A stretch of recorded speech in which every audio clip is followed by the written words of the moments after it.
Hello बच्चों, मैं स्मिता विजयलवान स्वागत करती हूँ आपका आईसीटी वर्चुअल क्लासरूम में। आशा करती हूँ आप सभी स्वस्थ होंगे और अच्छे से अपनी पढ़ाई कर रहे होंगे। बच्चों, आज हम पढ़ने जा रहे हैं क्लास 12 की केमिस्ट्री। और क्लास 12 केमिस्ट्री में हमारा चैप्टर चल रहा था कोऑर्डिनेशन कंपाउंड, तो इसी को ही आगे हम आज कंटिन्यू करेंगे और एक बार रिवाइज कर लेंगे जो भी हमने अपने लास्ट लेक्चर में पढ़ा। चलिए तो बच्चों देख लीजिए अपने लास्ट लेक्चर में हमने क्या क्या पढ़ लिया था। चलो तो वीबीटी को हम डिस्कस कर रहे थे, वीबीटी को ही समझ रहे थे। ठीक है, तो इसके सैलेंट फीचर्स हमने पढ़ लिए थे। ठीक, कुछ और इम्पोर्टेंट पॉइंट डिस्कस कर लिए थे यहाँ पर। हाइब्रिडाइजेशन कोऑर्डिनेशन नंबर के अकॉर्डिंग क्या होगी और ज्योमेट्री क्या होगी वो भी हमने देख लिया था। जहाँ पर 4, 5, 6 ये कोऑर्डिनेशन नंबर ज्यादा इंपॉर्टेंट है, इनसे ज्यादा क्वेश्चन आपको देखने को मिलेंगे, तो आपको इनका हाइब्रिडाइजेशन और ज्योमेट्री पता होनी चाहिए। ठीक है, तो कुछ क्वेश्चंस हम कर रहे थे जहां पे हमने पहला क्वेश्चन ये किया था जिसका कोऑर्डिनेशन नंबर है 4। ठीक है, तो हाइब्रिडाइजेशन यहाँ पर आई DsP2।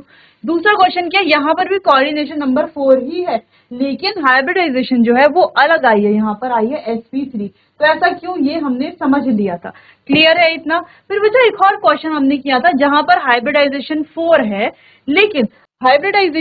है, लेकिन अगर हम बात करें तो एक्सपेक्टेड जो यहाँ पर हाइब्रिडाइजेशन थी वो थी sp3, यानी कि यहाँ पर हाइब्रिडाइजेशन sp3 होनी चाहिए थी, लेकिन हाइब्रिडाइजेशन यहाँ पर होती है DsP2।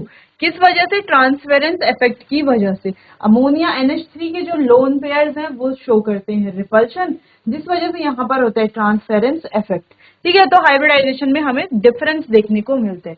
हालांकि यहाँ पर अगर मैग्नेटिक नेचर की बात करें तो मैग्नेटिक नेचर हो पैरामैग्नेटिक ही होता है। फिर हमने अगला क्वेश्चन किया था जहां पर कोऑर्डिनेशन नंबर है 6। तो कोऑर्डिनेशन नंबर 6 के कुछ क्वेश्चंस हम यहाँ पर सॉल्व करेंगे। तो एक क्वेश्चन हमने ये कर लिया था, ठीक है, लास्ट लेक्चर में। अच्छा, यहाँ पर अगर हम देखें ज्योमेट्री की बात करें अगर बच्चों, तो ज्योमेट्री क्या हो रही है यहाँ पर, देखो ध्यान से देखो, सॉरी, हाइब्रिडाइजेशन हो रही है D2sp3। क्लियर। ठीक है, तो यहाँ पर जो ज्योमेट्री है वो क्या होगी, ऑक्टाहेड्रल।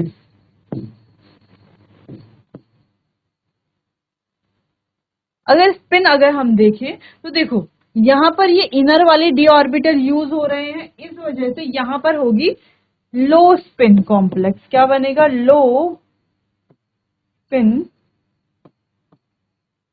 कॉम्प्लेक्स। क्योंकि यहाँ पर देखो बच्चों इनर ऑर्बिटल यूज हो रहे हैं ना, इनर ऑर्बिटल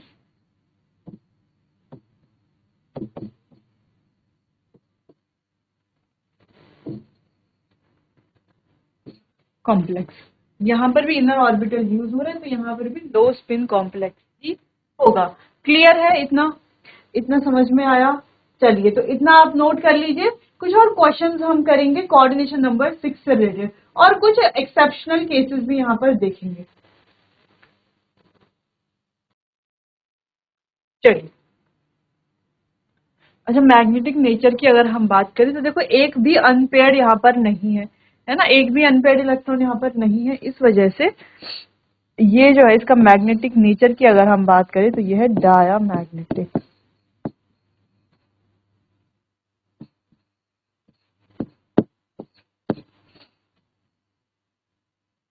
चलो एक और क्वेश्चन करते हैं। क्वेश्चन है Fe+3।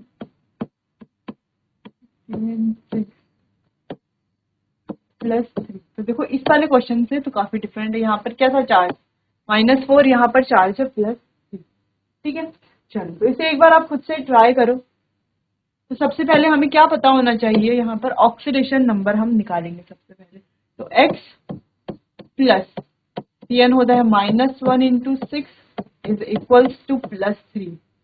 x is equals to -6 जाएगा दूसरी तरफ, दूसरी साइड जाएगा।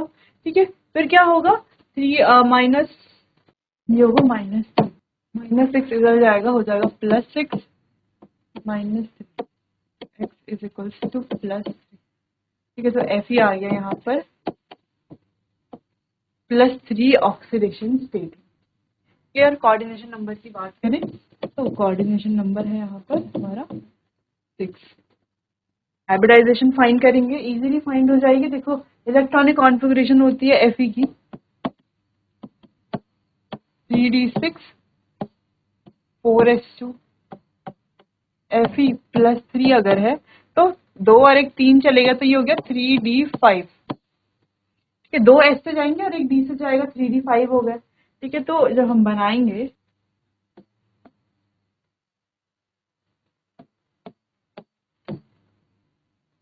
ये हो गया 3d 4s, ये हो गया 4p। ठीक है, ये कुछ इस तरीके से होंगे 1 2 3 4 5। अब हम जानते हैं जो Cn है यहाँ पर, Cn ये क्या है, एक स्ट्रॉन्ग फील्ड लीगेंड है, स्ट्रॉन्ग फील्ड लीगेंड है, जिस वजह से ये क्या शो करेगा, पेयरिंग करेगा इलेक्ट्रॉन्स। ठीक है, पेयरिंग कैसे होगी आप देखो यहाँ पर, देखो ये वाला इलेक्ट्रॉन आ जाएगा यहाँ पर, ये वाला इलेक्ट्रॉन आ जाएगा यहाँ पर। तो इस तरीके से पेयरिंग होगी। 3d 4s और 4p पेयरिंग कर लेंगे। पेयरिंग कैसे होगी, ये वाला यहाँ पर 2 आ गए, यहाँ पर 2 आ गए, ये एक अकेला बच गया यहाँ पर, कुछ इस तरीके से। ठीक है, तो इतनी ही पेयरिंग हो पाएगी यहाँ पर। अब ये एक इलेक्ट्रॉन बच जाएगा कि पेयरिंग हो ही नहीं रही, तो और इलेक्ट्रॉन होते तो पेयरिंग होती ना, अब इलेक्ट्रॉन नहीं होंगे। तो अब कोऑर्डिनेशन नंबर है 6, यानी कि 6 वेकेंट ऑर्बिटल्स हमें चाहिए। ठीक है, तो ये है बाकी के हमारे 6 वेकेंट ऑर्बिटल्स, ये वाले। ठीक है, ये 2 डी के हो गए, एक इसका हो गया और एक इसका हो गया।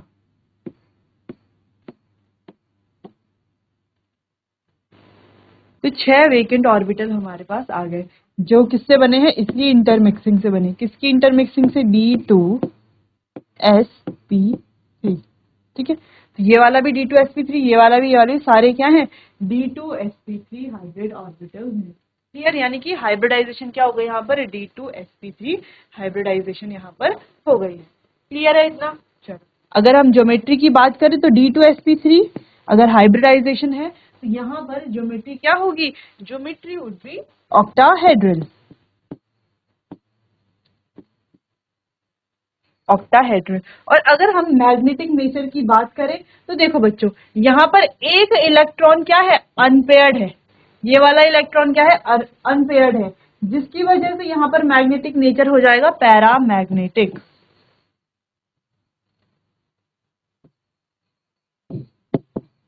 Paramagnetic in nature. नेचर कैसा है इसका, पैरामैग्नेटिक नेचर का ये है। ठीक है, अगर ये अनपेयर्ड ना होता तो जैसे पहले अभी तक सारे डायामैग्नेटिक हो रहे थे अनपेयर्ड इलेक्ट्रॉन ना होने की वजह से, तो ये भी क्या होता, डायामैग्नेटिक होता नेचर में। ठीक है, क्लियर इतना। चलो, तो इस तरीके से हम यहाँ पर ज्योमेट्री फाइंड कर सकते हैं। हाइब्रिडाइजेशन देखो यहाँ पर फाइंड क्या किया हमने, हाइब्रिडाइजेशन।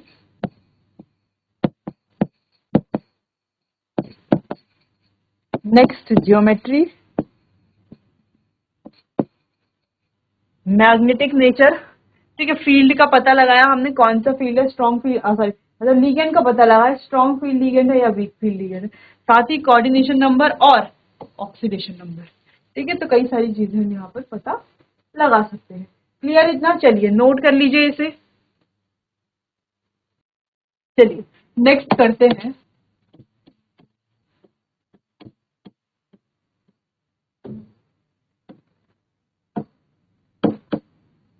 नेक्स्ट है ये क्वेश्चन। ठीक है, तो यहाँ पर हमने एक H2O लिया है। डिफरेंस क्या है इस क्वेश्चन में, देखो अभी तक जो क्वेश्चन हमने पीछे किए थे उनमें हमने जो लीगेंड लिया है वो एक स्ट्रॉन्ग फील्ड लीगेंड हमने लिया है। यहाँ पर हमने लिया है H2O जो कि एक वीक फील्ड लीगेंड। ठीक है, यहाँ पर अगर हम ऑक्सीडेशन स्टेट की बात करें, ऑक्सीडेशन स्टेट,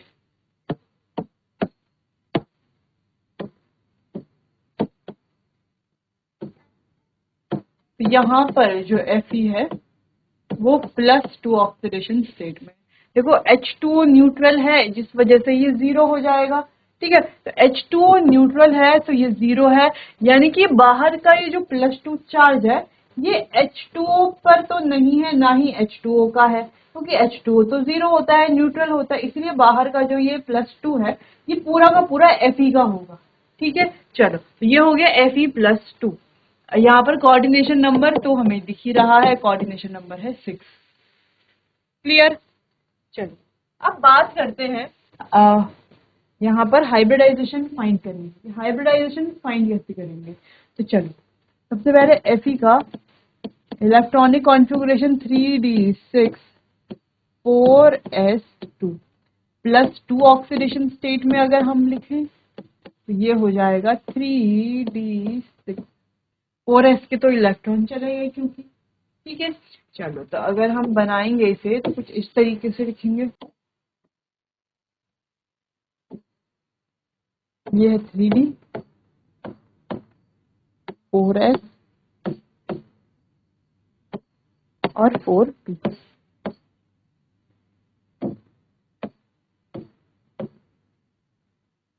इलेक्ट्रॉन फिल कर लेंगे 1 2 3 4 5 और 6।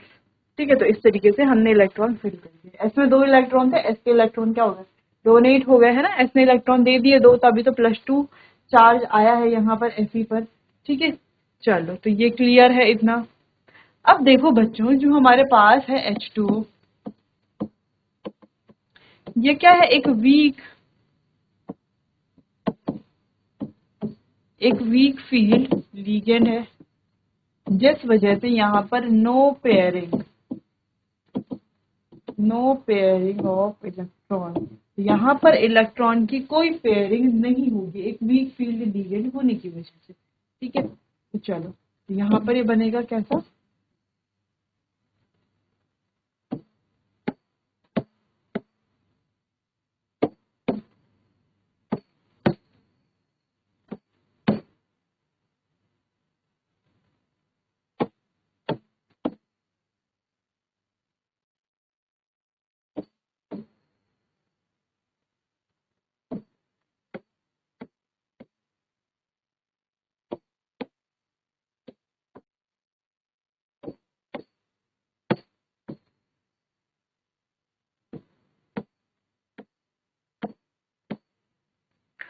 क्लियर। चलो ऐसे बनेगा कुछ, ये है 3d, ये है 4s 4p और 4d।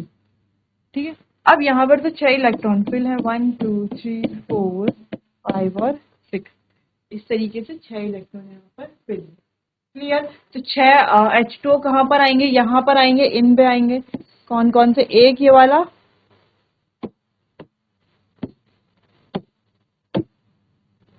एक ये वाला, 2 3 4 5 6 यहाँ तक।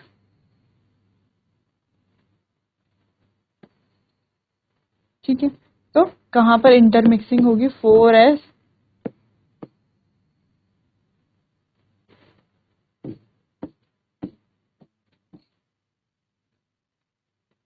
6 ऑर्बिटल कौन से, sp3d2।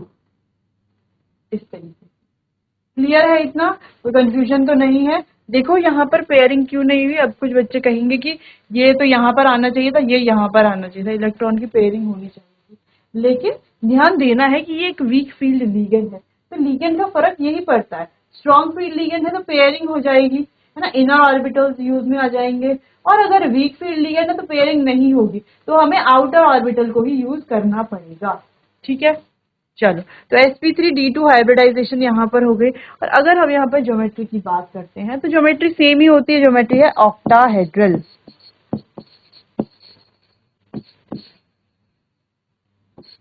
ऑक्टाहेड्रल। अब यहाँ पर देखो, यहाँ पर इनर ऑर्बिटल यूज नहीं हुए, आउटर ऑर्बिटल यूज हो रहे हैं। देखो इनर वाले तो फुली फिल्ड है ना, आउटर वाले यूज हो रहे हैं, तो ये होगा बच्चों आउटर ऑर्बिटल कॉम्प्लेक्स।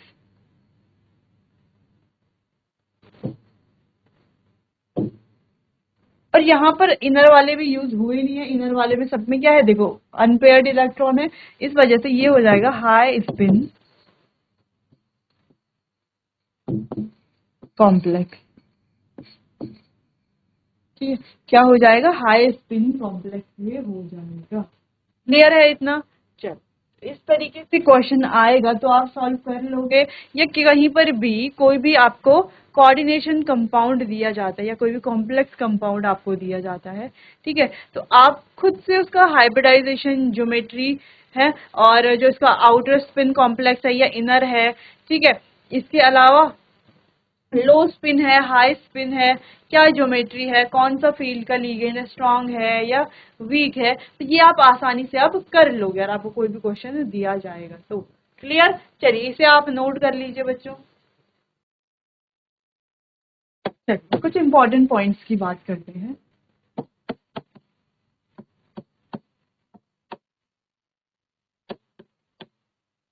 चलो, तो काफी सारी चीजें तो समझ में आ गई हैं, कुछ इंपॉर्टेंट पॉइंट की बात करते हैं। ठीक है, जैसे कि सबसे पहला है strength.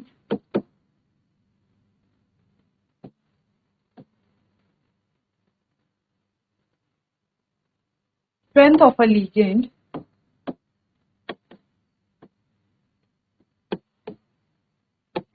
varies with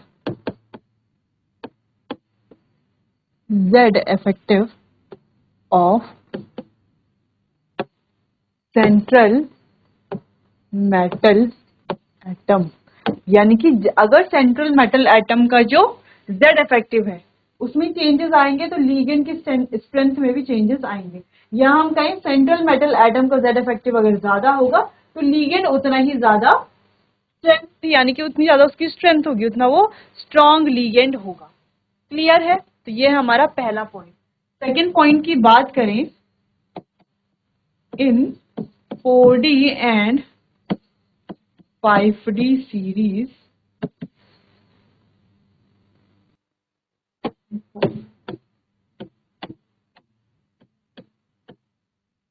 for 4D and 5D series, जो 4D सीरीज और 5D सीरीज है, all ligands act as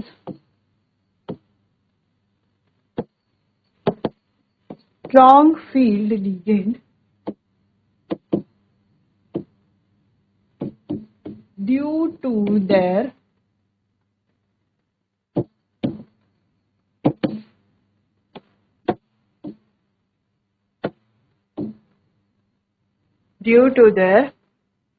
high nuclear charge. Nuclear charge का मतलब क्या है, जेड इफेक्टिव ही है। ठीक है, तो 3D series 4D series DNF blog में अच्छे से समझाए हमने। तो 4D सीरीज और 5D सीरीज में जो लीगेंड है वो स्ट्रॉन्ग फील्ड लीगेंड की तरह एक्ट करेंगे क्योंकि उनके हाई न्यूक्लियर चार्ज की वजह से। क्लियर है इतना? चलो इतना आप नोट करो, फिर हम लिखते हैं कुछ स्ट्रॉन्ग फील्ड लीगेंड और कुछ वीक फील्ड लीगेंड के बारे में।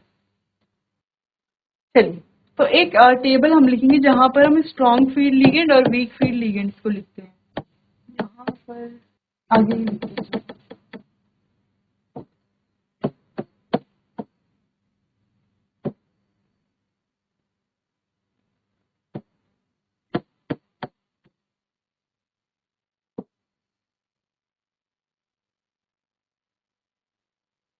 ठीक है, तो सिंपली ये हमारे strong field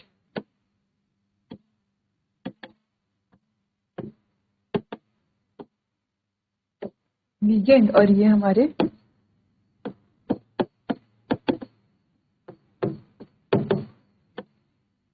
weak field ligand. ठीक है, चलिए, तो स्ट्रॉन्ग फील्ड लीगेंड है जैसे NCS हो गया, NH3 है, NO है, CO है, CN है। ठीक है, तो ये सारे ही हमारे हैं स्ट्रॉन्ग फील्ड लीगेंड। जैसे कि आपने देखा भी, अभी हमने कुछ क्वेश्चंस भी हमने सॉल्व किए हैं, तो ये सारे हमारे क्या हैं, स्ट्रॉन्ग फील्ड लीगेंड। इसके अलावा पेरिडीन भी है, EN है, तो ये सारे हमारे स्ट्रॉन्ग फील्ड लीगेंड है। क्लियर? वीक फील्ड लीगेंड की बात करें तो जैसे I negative, BR negative, F negative, CL negative. ठीक है, इसके अलावा SCN नेगेटिव है, H2O है, जैसे कि अभी हमने क्वेश्चन भी किया था ये वाला।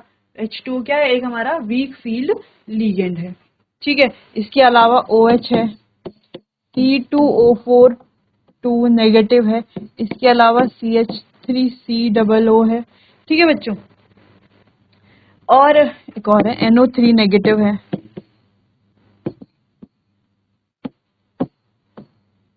तो ये सारे ही हमारे वीक फील्ड लीगेंड।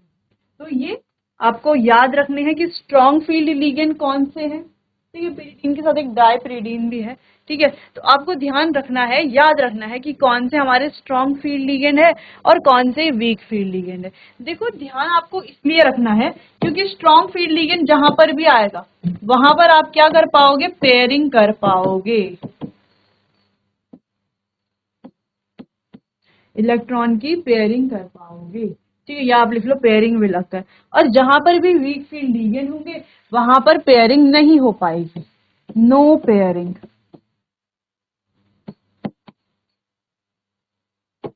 वहां पर कुछ भी पेयरिंग नहीं हो पाएगी, ठीक है।